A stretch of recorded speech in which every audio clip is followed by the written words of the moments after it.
Orang yang telah memiliki hal-hal ini akan menggapai sukses yang lengkap. Mari kita ada di jalur itu. Amin. Mari kita menabur, tuai 100 kali lipat. Mari kita memperbaiki hidup supaya hidup kita memuliakan. Kami datang dengan hati yang membutuhkan Engkau. Pribadimu ya Roh Kudus, kebenaran firman-Mu ya Tuhan. Kekal sampai kekal, tidak pernah berubah, selalu sanggup memberkati, menyembuhkan, memulihkan. Kami terima dengan iman kebenaran-Mu pagi ini di dalam nama Tuhan Yesus Kristus. Haleluya. Amin. Silakan duduk. Salam sejahtera bagi kita semua. Haleluya. Oleh anugerah Tuhan kembali kita sehat, kita kuat bisa beribadah, terlebih kita ada waktu untuk beribadah dan mendengarkan firman. Satu kesempatan yang indah supaya kita terus bertumbuh di dalam Tuhan. Amin. Saya berterima kasih kepada Bapak Gembala dan Ibu Rohani atas kepercayaan pelayanan pada pagi ini. Saya akan menyampaikan satu khotbah dari sebuah cerita yang sangat populer di Kejadian pasal 25. Kita akan baca bersama ayat 12 untuk mengawali pelajaran kita atau perenungan kita.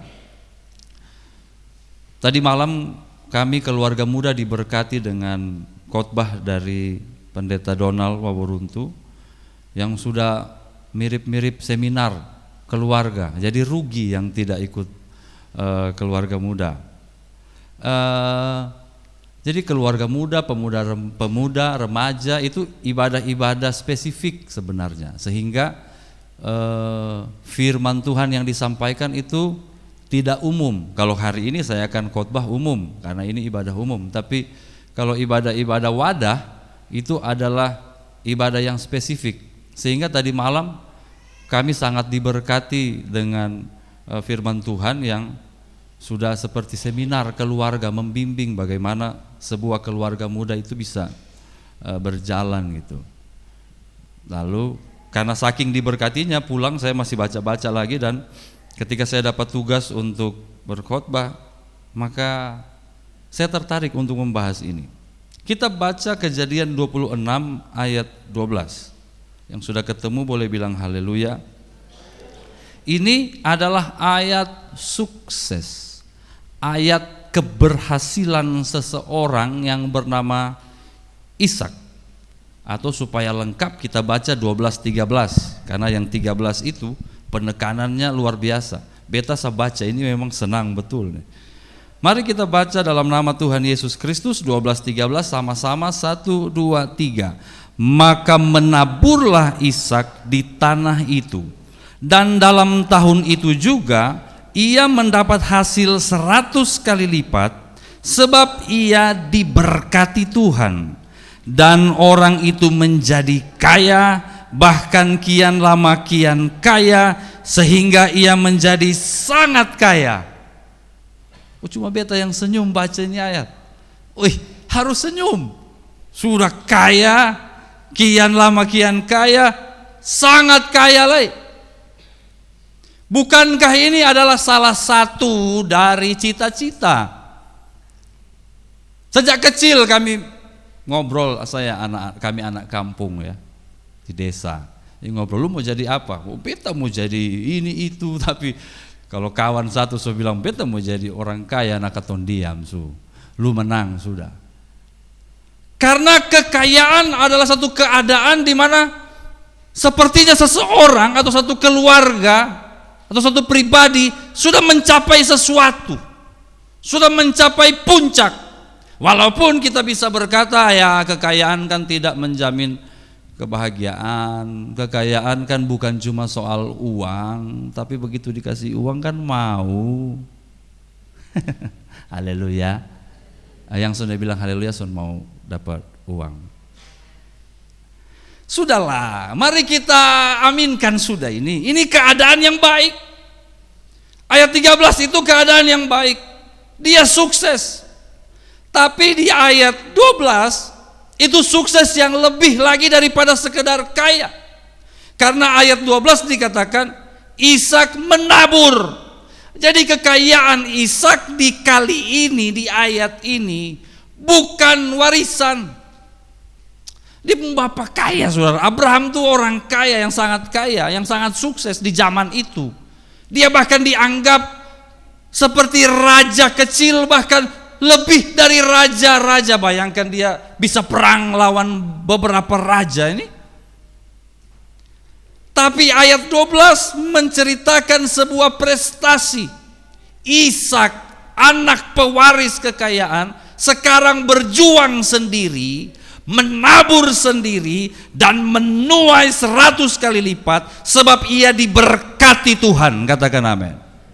Maka dari ayat 12 kita bisa menemukan satu kunci utama dari cerita ini adalah bahwa Ishak itu diberkati Tuhan.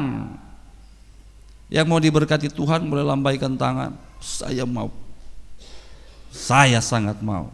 Nah, tapi kan tidak ujuk-ujuk ini terjadi.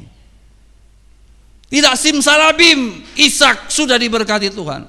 Ada ceritanya. Beberapa hal saja yang saya rasa penting kita renungkan. Mungkin sifatnya agak praktis kali ini saya bicara ya, saya khotbah.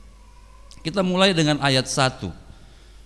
Kok bisa ya perjalanan Ishak itu menuju kepada diberkati Tuhan, dan luar biasa 100 kali lipat. Ayat 1. Sudah lihat? Kita baca sama-sama. Ini awalnya. Kejadian 26 ayat 1. Siap? 1, 2, 3. Maka timbullah kelaparan di negeri itu. Stop sampai sini. Negeri mana? Kanaan. Ini negeri yang unik. Ini negeri yang subur di satu sisi, negeri yang berlimpah susu dan madu kata firman Tuhan. Negeri yang bisa menghasilkan begitu banyak hasil bumi. Bahkan waktu para pengintai pulang, mereka bawa 1 tandan anggur, 1 tandan nih, dipikul 2 orang. Wih, kemana tuh? Om Yanes pung anggur di rumah bisa pikul berapa orang? Bayangkan, 2 orang berat. Beta baru lihat 1 tandan di toko dan jual begini sah. Ini dipikul, saking menghasilkannya ini negeri. Tapi saya bilang tadi ironi ini negeri. Di satu sisi dia sangat subur, tapi yang sisi berikutnya sangat sulit diolah. Israel itu, Palestina itu sangat sulit diolah. Bebatuan pokoknya setengah mati. Dan karena sulit diolah, kalau terjadi anomali cuaca, dia kering sedikit, tak lama sedikit itu panas, kelaparan terjadi.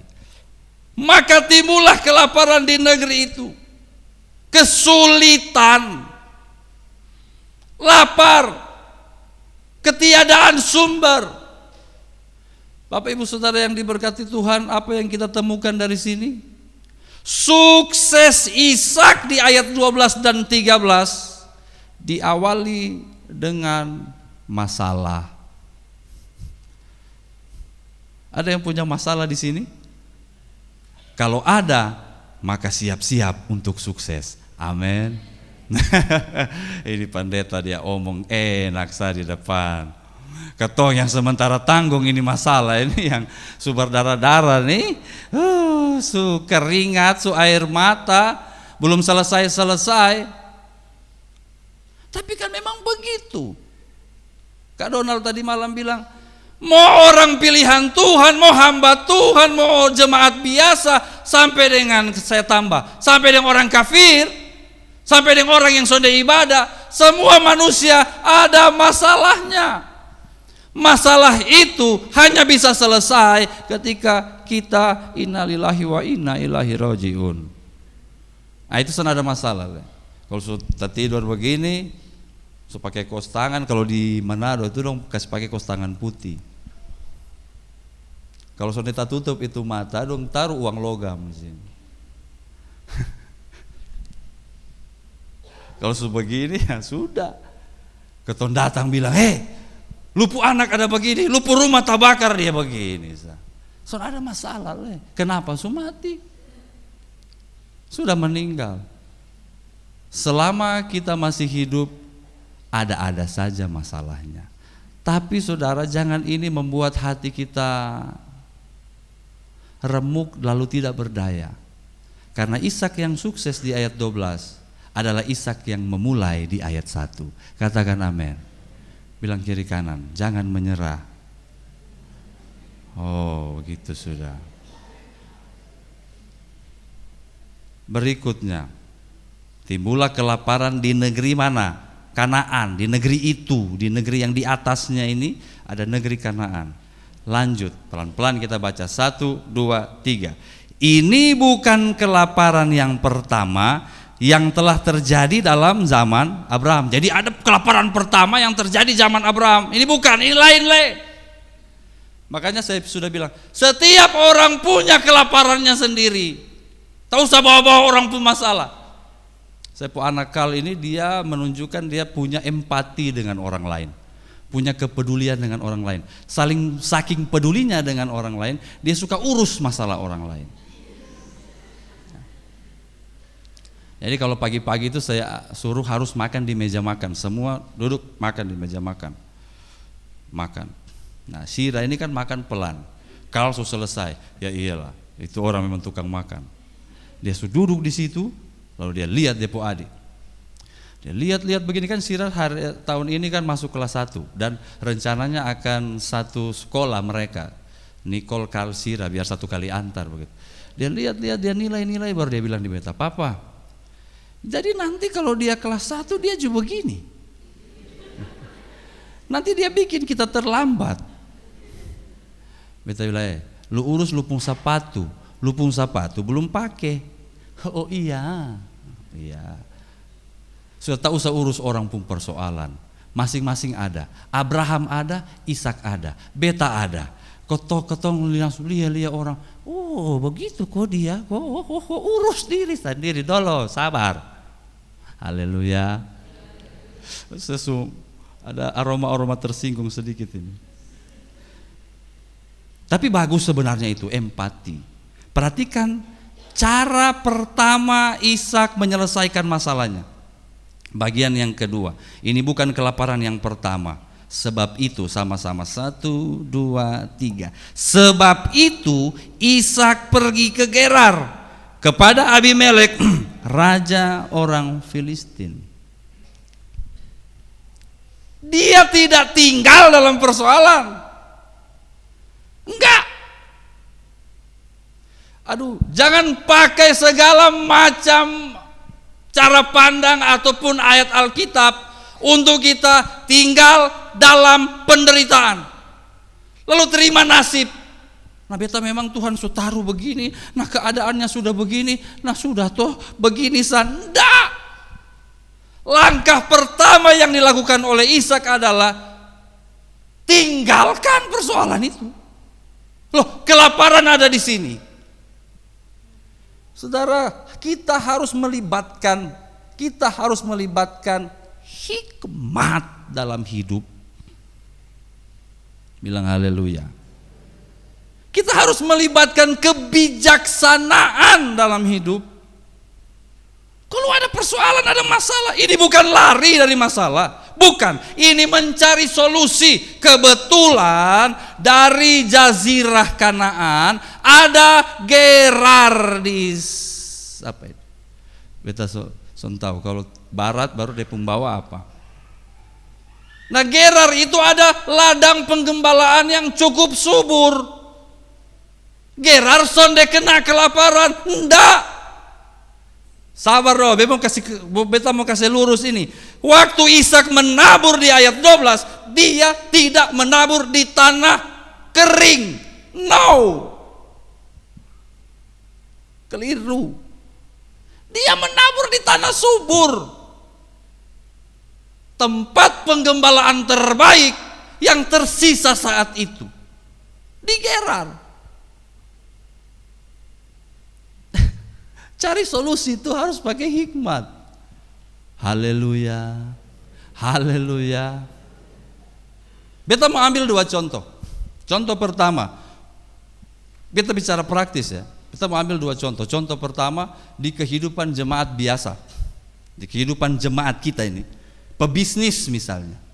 Ketika engkau mau melakukan sebuah bisnis, jangan bodoh-bodoh. Oh, beta bukan orang bisnis, tapi beta bisa menganalisis sesuatu. Beta tidak pernah berdagang. Jangan bilang, oh itu pendeta omong dia punya pengalaman apa. No, I don't have that. Aku tidak punya pengalaman itu.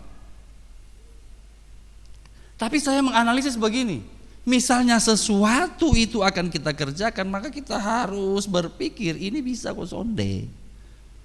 Jangan tabrak-tabrak sah. Kebijaksanaan dan hikmat penting. Ada cerita, saya tidak tahu apakah cerita ini benar atau fiksi. Sebuah perusahaan sepatu mau menjual sepatu di satu daerah di Afrika. Saya tidak tahu ini cerita beneran atau cuma dikarang-karang saja. Lalu dua sales diutus untuk melihat situasi. Lalu keduanya kembali dengan laporan yang berbeda. Sales yang pertama bilang begini di bosnya, bos jangan jual sepatu di sana bos. Sonde bisa jadi apa-apa. Kenapa? Karena semua orang di sana sonde pakai sepatu. Dong terbiasa jalan sonde pakai sepatu. Jadi kalau kita jual sepatu tidak akan laku bos. Betul tidak? Betul. Tapi yang satu bilang begini, ini kesempatan bos. Di sana sonde ada orang pakai sepatu bos. Jadi kalau ketong bawa sepatu, orang pasti beli, pasti laku. Karena di sana tidak ada yang pakai sepatu. Itu namanya hikmat. Haleluya, haleluya. Oh, kita harus melibatkan itu dalam kehidupan. Ketika kita mau cari solusi untuk persoalan, gunakan hikmat dan kebijaksanaan kita. Katakan amin. Supaya penderitaan yang kita tanggung, dengar Bapak, ini prinsip Bapak Ibu Saudara. Ini pakai betul di dalam bepu hidup. Ajar di anak-anak sekolah Alkitab. Supaya penderitaan yang kita alami bukan penderitaan karena salah sendiri. Kalau penderitaan karena kelaparan, siapa pun salah? Ishak pun salah. Ada kelaparan di negeri itu, ada kekeringan. Ketong bisa atur ini matahari, kesepelan sedikit kok lupung sinar. Bisa? Enggak bisa. Tapi untuk hal-hal yang lain yang bisa kita atur, saya tidak mau menderita karena salah saya sendiri. Beta tegaskan memang di bepu istri. Beta sudah mau menderita karena salah sendiri. Kalau menderita karena hal yang lain, mau bikin apa? Haleluya, haleluya, haleluya. Jangan. Ayat 2. Perhatikan baik-baik ayat 2. Kejadian 26 ayat 2. Tetapi Bapak Ibu Saudara, ada satu kelemahan dari hikmat dan kebijaksanaan manusia. Dan ini perlu campur tangan Tuhan yang sangat dalam. Kita baca ayat 2, 1, 2, 3. Lalu Tuhan menampakkan diri kepadanya serta berfirman, janganlah pergi ke Mesir, diamlah di negeri yang akan kukatakan kepadamu. Poin pertama, itu pendeta bilang, kalau ketong mau usaha dari kesulitan, keluar dari penderitaan, maka beta harus pakai hikmat dan kebijaksanaan. Beta timbang-timbang, harus begini, harus begitu. Awas. Turun dari Kanaan, dia dapat Gerar. Gerar su bagus. Tapi kalau ketong turun sedikit, sonde jauh. Bahkan mungkin sudah bisa terlihat dari Gerar ada Mesir. Mesir lebih bagus lah. Kalah Gerar. Karena Mesir terletak di lembah delta Sungai Nil. Pegunungan-pegunungan di Afrika Utara itu sampai Afrika Tengah itu banyak lumpur-lumpur subur mengalir membentuk sungai yang sangat besar lalu berujung di delta Sungai Nil. Di situ semua ketong lempar apa sa bertumbuh. segala macam bertumbuh, sangat indah, sangat bagus.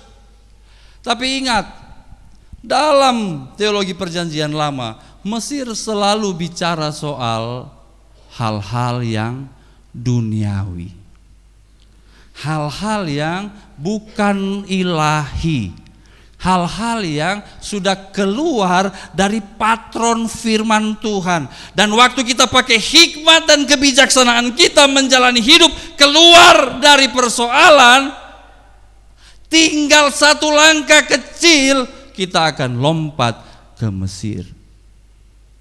Ini yang kita harus jaga baik-baik. Ini fungsinya kenapa kita beribadah. Ini fungsinya kenapa ada orang rajin datang ibadah, suka dengar khotbah, suka berdoa, supaya sonde bablas. Kalau angin, bablas anginnya. Tapi kalau iman, jangan pernah bablas. Katakan amin. Haleluya. Kenapa? Karena di Mesir ada cara-cara dunia. Yang ketong pakai tuh di Gerar masih boleh. Apa itu? Hikmat, kebijaksanaan. Kalau di Mesir ada manipulasi, di Mesir ada dosa, di Mesir ada nilai-nilai yang tidak benar. Dan kalau itu masuk dalam hidup orang percaya, rusak iman. Dan ini pergumulan kita setiap hari. Bapak Ibu Saudara, kita harus mengerti batasnya. Memang seruan para pendeta ini sebenarnya seruan-seruan yang sok sebenarnya, karena kami ada di zona aman, namanya pendeta ya. Saya kalau mau bikin apapun, begitu mau ada peluang melanggar, kawan di samping tahu, ini kan pendeta, masa pendeta begitu? Oh, iya ya. Tapi yang bergumul berat sebenarnya kan jemaat, umat biasa, yang bukan klerus, yang bukan pendeta. Itu bergumul tuh. Kenapa? Karena sonde ada beban bahwa dia pendeta. Kau kan jemaat biasa. Tapi hari ini saya mau kasih beban. Walaupun kita bukan pendeta, tapi kita anak-anak Tuhan.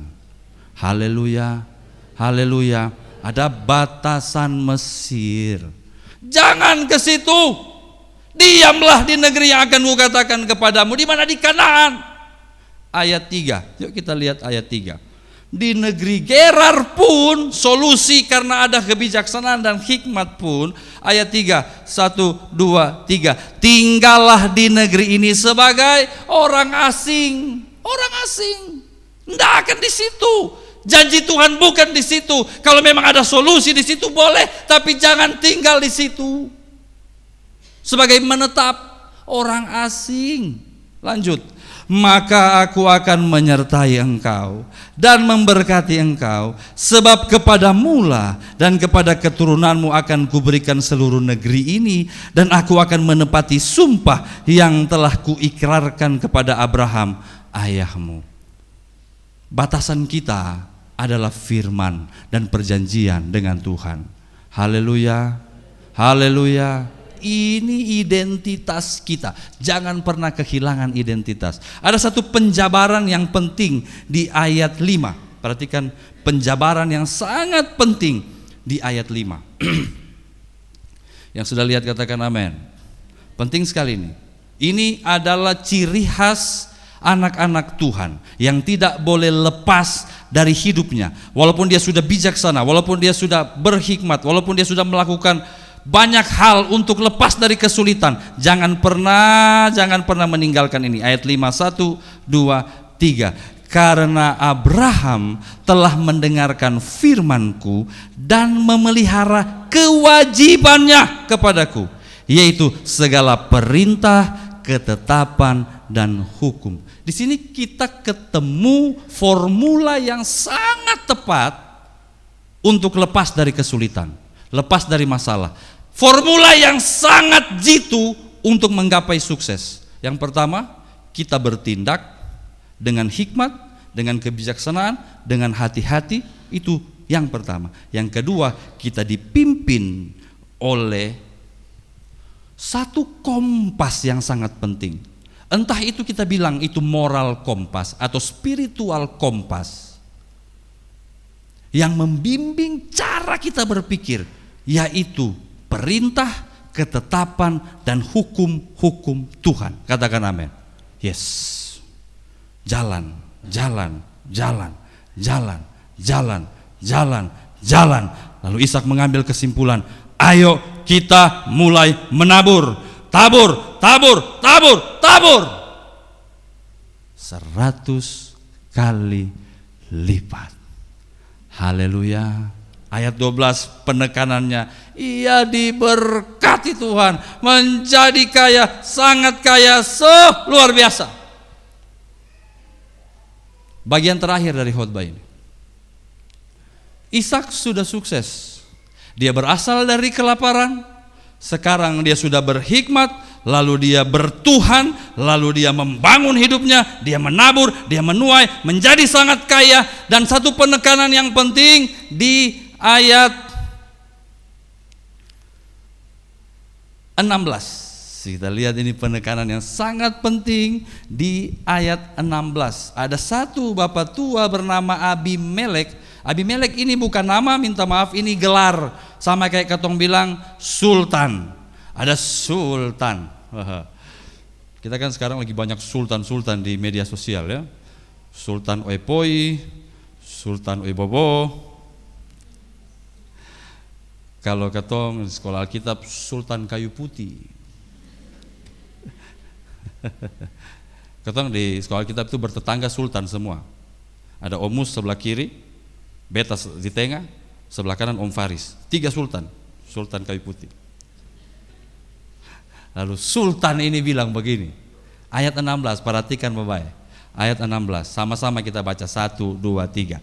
Lalu kata Abimelek kepada Ishak, pergilah dari tengah-tengah kami, sebab engkau telah menjadi jauh lebih berkuasa daripada kami. Sabar dong. Sabar dulu. Sapa usir sapa. Kalimatnya, engkau telah menjadi lebih berkuasa daripada kami. Beta dengan otak begini nih, kalau jadi di posisi Ishak, dia omong begitu, dia bilang, bagaimana kalau begini? Pergilah, karena beta lebih berkuasa dari Basong. Basong yang pindah sini. Karena mana kalau begitu? Dong mau bikin apa? Mau bikin beta sudah lebih hebat dari dong. Tendang semua. Beta kuasai semua. Memang beta sudah jadi lebih kaya dari kalian. Beta pasukan lebih jago dari kalian. Beta tendang Basong situ, habis. Kok Basong yang usir beta? Saudara dengar baik-baik. Ternyata orang tuh ya, kalau dibentuk dari hikmat dan dari Roh Kudus, firman, prinsip firman, dia akan mencapai satu kesuksesan yang lebih dari sekedar uang. Yang lebih dari sekedar jabatan, status sosial. Dia akan capai satu kesuksesan. Karakter. Dapat di situ. Oh iya, ini yang disebut dengan ada kekayaan lain yang jauh lebih berharga dan bahkan tidak akan pernah dibeli oleh kekayaan sebanyak apapun. Karakter. Dia tidak jadi orang jahat, saudara. Dia tidak jadi orang semena-mena. Dia jadi orang baik. Yesus saja bilang begini di Injil. Untuk orang benar, siapa yang mau mati untuk orang benar? Bahkan ada orang benar yang disiksa, dibunuh. Tapi untuk orang baik, beda. Jangan cuma jadi kaya, jangan cuma sukses, tapi jadilah orang-orang baik. Haleluya. Itu bedanya kita dengan orang lain. Ishak diusir oleh orang-orang yang sudah dia kalahkan. Tetapi ayat 17, perhatikan Bapak, ayat 17. Ayat 17, yuk baca sama-sama. Ishak jadi seperti apa ini orang? Aduh Tuhan, ketong mau jadi beginilah. Ayat 17, 2, 3, jadi pergilah Ishak dari situ dan berkemahlah ia di lembah Gerar. Ia menetap di situ. Bebaca bola balik, ada komentari Alkitab, bebaca apa ini lembah Gerar. Ada tulis di situ begini, tempat yang tidak sesubur tempat yang semula, tempat yang tidak sebaik tempat semula, tapi dia didesak, didorong, diusir. Dia tidak melawan. Soalnya apa? Beta ada di tempat yang tidak sebaik tempat semula, tapi yang penting beson dia melukai beson. Ini mengalah bukan karena bodoh dan lemah, tapi mengalah karena kuat. Saya ajak anak-anak saya nonton, ada satu adegan di sebuah film, seorang atlet juara nasional tinju di Korea. Dia pulang mau naik bis. Sebelum naik bis, di halte ada orang mabuk yang mengganggu penumpang. Dan ini orang ini juara nasional ini, dia tarik ini bapak, dia lepas. Ini bapak pukul dia, wow, maki-maki. Saya tidak tahu dia ngomong apa. Saya ajak anak-anak saya nonton untuk memberikan nilai ini, saudara. Beta bilang di anak-anak, itu satu kali dia taruh, itu bab tua mabok masuk UGD, kalau masih sempat. Takuju masuk di malam penghiburan. Tapi karena dia kuat, justru dia punya tanggung jawab untuk tidak melukai yang lebih lemah. Kita sementara ajar anak-anak saya untuk tidak membuli orang. Jangan, stop bullying, tidak boleh pukul teman. Ikal pernah bilang, jadi kau dong pukul beta, dia bilang, lu ini badan suka tank begini nih, kau lu hajar orang nih, jangan, nanti kalau dong cubit tahan-tahan sah.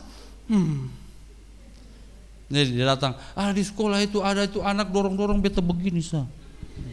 Kenapa apaan? Kita harus punya hati yang baik, saudara. Karena sebenarnya kita kuat di dalam Tuhan. Haleluya. Ishak mengalah bukan karena bodoh, justru karena dia kuat dan dia pintar. Mengalah. Ayat 18, ketong sonde baca semua. Ayat 18, Ishak gali sumur yang digali dalam zaman Abraham ayahnya yang sudah ditutup oleh orang Filistin. Ayat 19, dong dapat mata air. Ayat 20, para gembala Gerar mau rampas air itu. Ishak bilang, silahkan. Aduh Tuhan, ambil. Ayat 21, mereka gali sumur yang lain juga. Beta ini nanti di Kupang sini baru mengerti susahnya menggali sumur. Aduh, ketong cari air ini di Kupang masih enak, tapi kalau yang di kampung sana ketong pernah kunjungi, ini berapa meter? 90, 90. Tinggal tambah 10 meter sudah bisa jadi trek lari olimpiade. 100 meter. Apalagi di sini sulit. Sudah banyak sumber daya yang dikerahkan, tapi begitu dipush, didorong, nah, Neo, ambil. Terus mengalah, terus mengalah, terus mengalah. Karakter begini.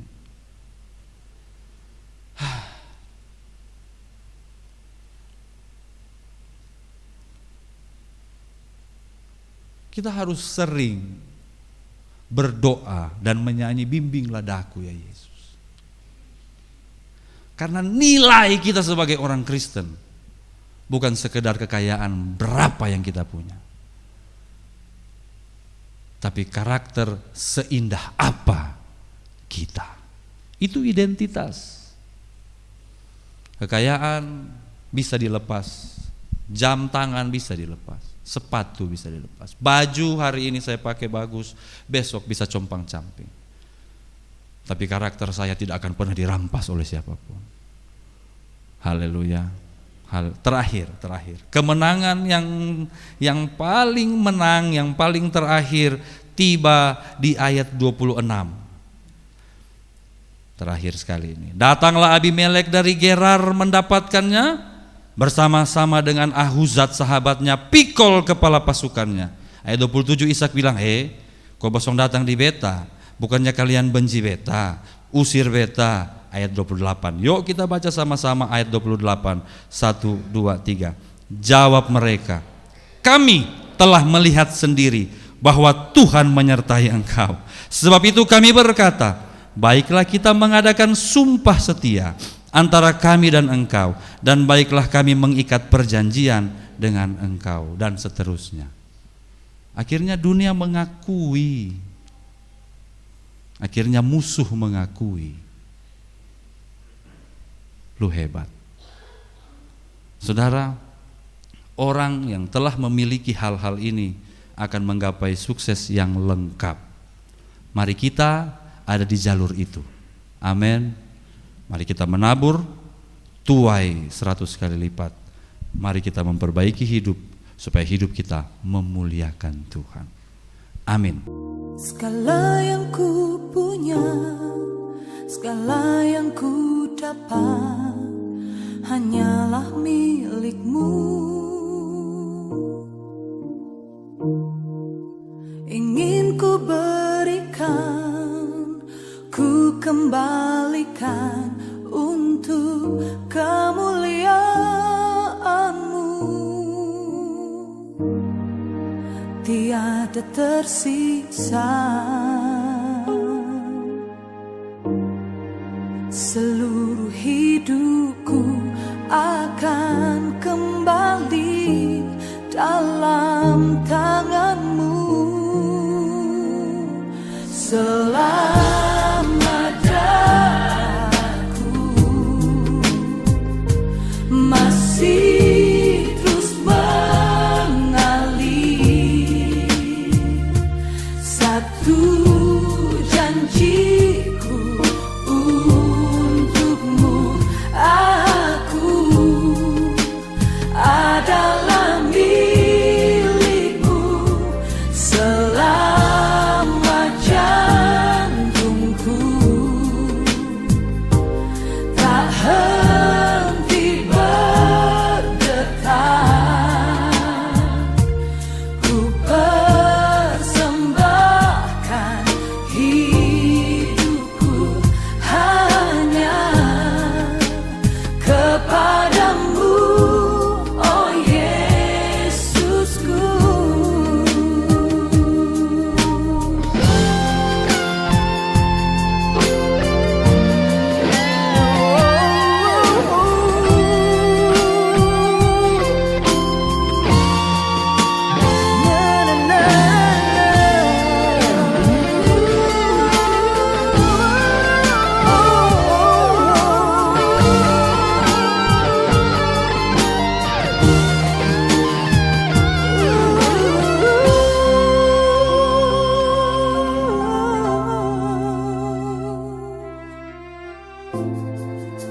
Tiada tersisa, oh, seluruh hidupku akan kembali